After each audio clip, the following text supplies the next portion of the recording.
यह सदन गौरव महसूस करता है, मैं भी बड़ा गौरव महसूस कर रहा हूं और खुशी का विषय है कि इस सदन के माननीय सदस्य श्री राघव चड्ढा का पंजाब से राज्यसभा सदस्य के रूप में नामांकन किया गया है।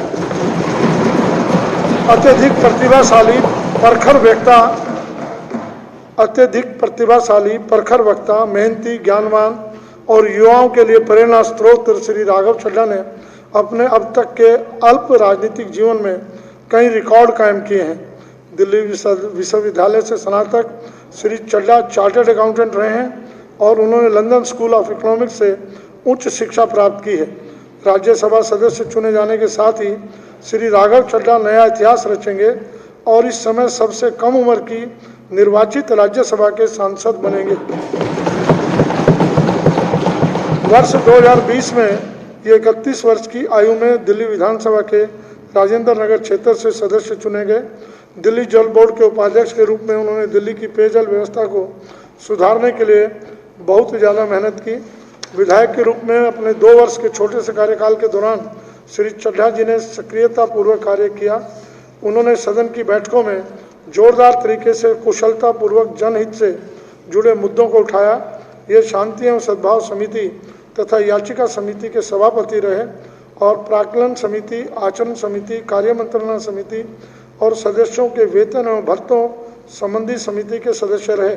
शांति एवं सद्भाव समिति के सभापति रहते हुए उन्होंने 2020 के दिल्ली दंगों में सोशल मीडिया की नकारात्मक भूमिका को देखते हुए फेसबुक के सीईओ को विधानसभा में तलब कर लिया था और इसकी गूंज अंतर्राष्ट्रीय स्तर पर सुनाई दी थी।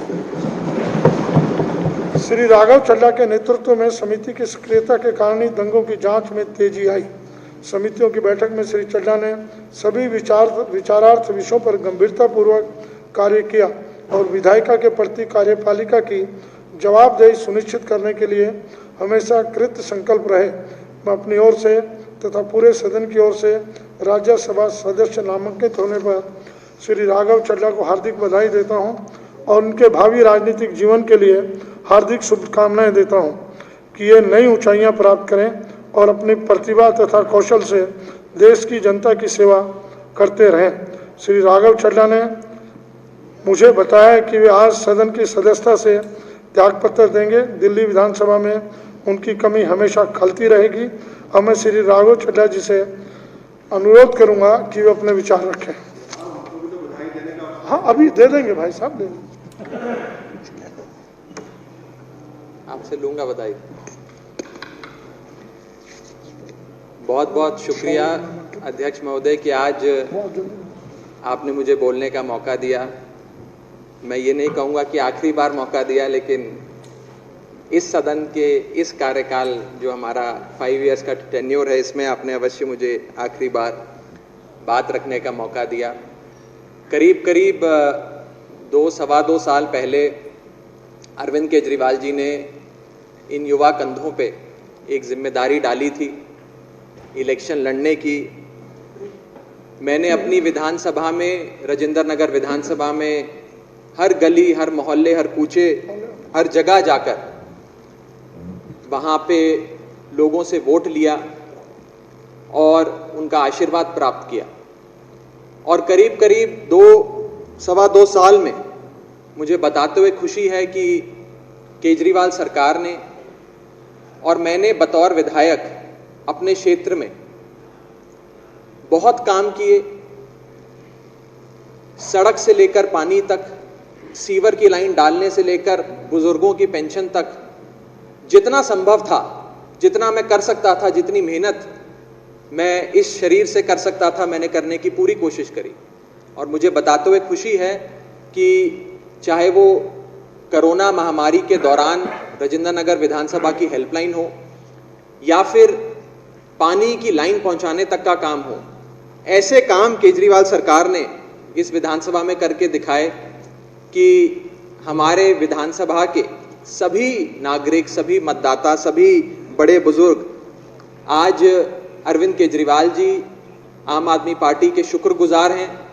और मैं आज इस विधानसभा से अपने क्षेत्र के लोगों को ये आश्वासन देना चाहता हूँ, आश्वस्त करना चाहता हूँ कि सदन जरूर बदलेगा, लेकिन सेवा चलती रहेगी, संघर्ष चलता रहेगा। और मैं सदैव जो मान सम्मान मेरे क्षेत्र के लोगों ने अपने इस बच्चे पे, अपने इस बेटे के कंधों पे, छोटे भाई के कंधों पे डाला था, उस मान सम्मान जो मुझ पे बख्शा था, उसकी कद्र मैं सदैव करूंगा और कभी भी उनकी सेवा, उनके काम से पीछे नहीं हटूंगा।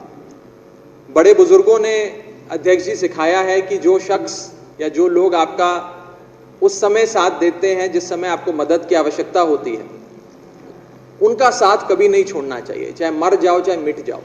तो मैं आज इस सदन के माध्यम से अपनी विधानसभा के, राजेंद्र नगर विधानसभा के लोगों का, सभी कार्यकर्ताओं का शुक्रिया अदा भी करता हूं और ये कहता हूं कि ये बच्चा आपका, ये छोटा भाई आपका सदैव आपकी सेवा में लगा रहेगा। जैसा कि मैंने कहा, सदन जरूर बदलेगा लेकिन सेवा नहीं बदलेगी, संघर्ष नहीं बदलेगा। इसी के साथ साथ आपका बहुत बहुत धन्यवाद अध्यक्ष जी कि आपने मेरे बारे में कुछ लाइनें पढ़कर मुझे इतना सम्मानित किया। मेरे नेता अरविंद केजरीवाल जी ने एक बड़ी जिम्मेदारी इन युवा कंधों पे डाली है। ये सिर्फ आम आदमी पार्टी में ही हो सकता है कि साधारण घरों के बच्चे, ordinary middle class house hold से आने वाले लड़के लड़कियों को इतना मान सम्मान और इतनी बड़ी जिम्मेदारी मिलती है।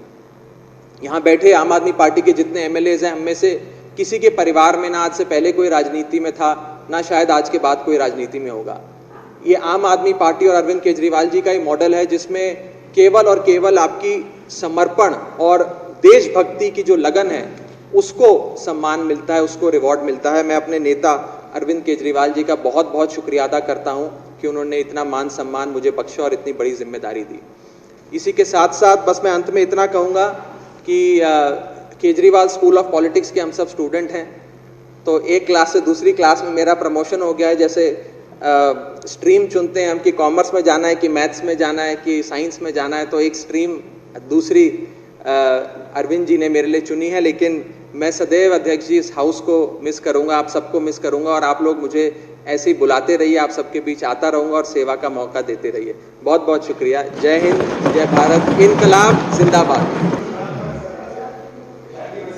आदरणीय अध्यक्ष जी,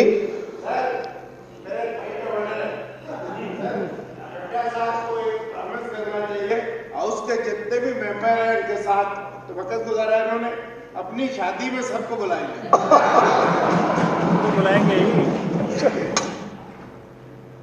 आदरणीय अध्यक्ष जी, आम आदमी पार्टी के सम्मानित राष्ट्रीय संयोजक श्री अरविंद केजरीवाल जी ने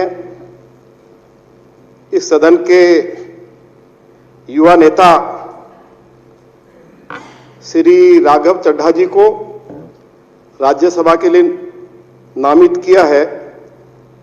मैं अपनी ओर से और भाजपा के सभी विधायकों की ओर से श्री राघव चड्ढा जी को बहुत बहुत बधाई और शुभकामनाएं देना चाहता हूं। आदरणीय अध्यक्ष जी, हम राघव जी को बहुत मिस करेंगे। मैं इतना ही कहना चाहता हूं, ये बहुत शानदार हाउस है, हो सके तो इस हाउस में फिर लौट के आना। बहुत बहुत बधाई। क्या मतलब नहीं, तारीफ फिल्म रहेगी, था क्या ये? आदरणीय मनीष जी। धन्यवाद अध्यक्ष महोदय जी।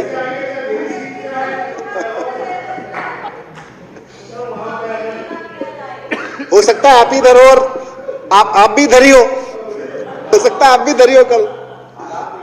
तो हालात तो यही है, फिर तो आप बैठ नहीं रहे वहां पे। तो अध्यक्ष महोदय, मैं अपने छोटे भाई, मेरे मित्र, मेरे सहयोगी, एक तरह से यहाँ से ये विदाई भाषण है उनका, पर मुझे बहुत खुशी है कि राघव चड्ढा इतनी कम उम्र में राजनीति में, देश की राजनीति में इतना स्पेस बना के इतनी तेजी से राज्यसभा तक पहुंचे हैं। और हम सब लोग आंदोलन के साथी हैं। आंदोलन से पार्टी बनाई, जब पार्टी बनाई तो पार्टी कैसे होगी, पार्टी कैसे आगे बढ़ेगी। जिस वक्त पार्टी बनाई थी उस वक्त मतलब खुद पे तो भरोसा था, लेकिन राजनीतिक इतिहास को देखते हुए देश के राजनीतिक इतिहास और पुराने घटनाक्रम से रेफरेंस लेते हुए कभी लगता नहीं था कि इतनी जल्दी 2 राज्यों में सरकार बन जाएगी और फिर इतनी जल्दी हमारे बीच के हमारे छोटे भाई जैसे हमारे साथ साथ चलने वाले कदम से कदम मिला के कल को राज्यसभा में इतनी जल्दी जाके बैठेंगे। पर बहुत अच्छा लग रहा है आज। ये तो खराब लग रहा है थोड़ा सा कि अब हमारे बीच में यहाँ नहीं बैठेंगे, लेकिन हम सबकी आवाज़ बन के, इस सदन की आवाज़ बन के, दिल्ली की आवाज़ बन के और पूरे देश की आवाज़ बन के राज्यसभा में बैठेंगे। मैं उनको बहुत बहुत शुभकामनाएं देता हूं, बहुत स्नेह, बहुत प्यार देता हूं। बहुत बहुत धन्यवाद। सदन की परंपरा का मुझे मालूम नहीं, लेकिन फिर भी मन के उद्गार सब परंपराओं से ऊपर होते हैं। मैं जनरल जी से प्रार्थना कर रहा हूं, कंधे से कंधा मिलाकर पंजाब में रहे, एक बुक्का देकर अपने साथी का सम्मान करें।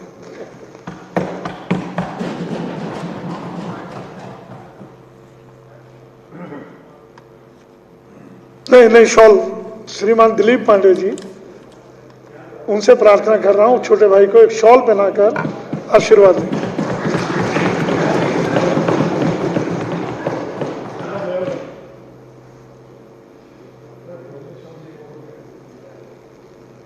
हाँ।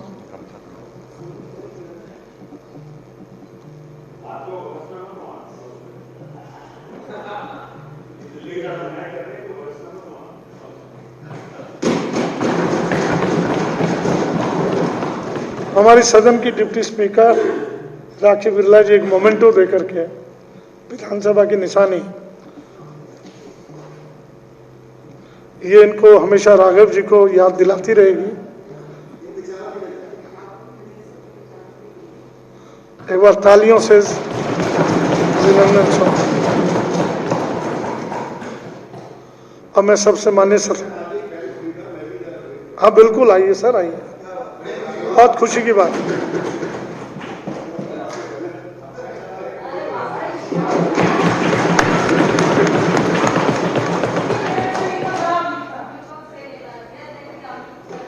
ਸਾਡਾ ਹਰ ਇੱਕ ਪ੍ਰੋਗਰਾਮ ਦੇਖਣ ਅਤੇ ਸਾਡੇ ਨਾਲ ਜੁੜਨ ਲਈ ਸਬਸਕ੍ਰਾਈਬ ਕਰੋ ਬਨੇਰਾ ਟੀਵੀ ਅਤੇ ਨੋਟੀਫਿਕੇਸ਼ਨ ਲਈ ਬੈਲ ਆਈਕਨ ਤੇ ਕਲਿੱਕ ਕਰੋ।